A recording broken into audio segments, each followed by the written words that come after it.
एक मुलगा होता, 10वीची परीक्षा होती.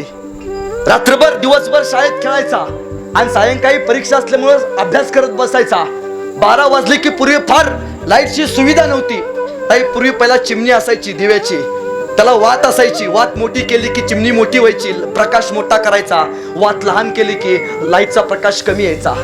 सायंकाळी पोरगा 10वीचा अभ्यास करत बसला. आई रात्रभर पोराच्या शेजारी बसली.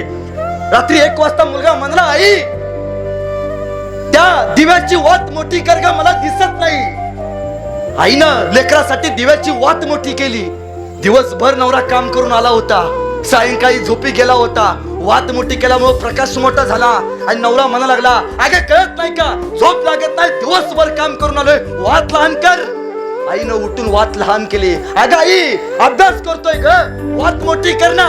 लेकासाठी आईनं उठून परत वात मोठी केली. नवरा म्हणतोय, अगं दिवसभर काम करून आले, वात लहान कर ना. नवऱ्यासाठी उठून परत आईनं वात लहान करत केली. खरं तर आई रात्रभर वात मोठी कमी जास्त करत राहिली. आई वात नव्हे, आईच वातीसारखी रात्रभर आपल्या लेकरांसाठी जळत राहिली. आई रात्रभर आपल्या लेकरांसाठी जळत राहिली.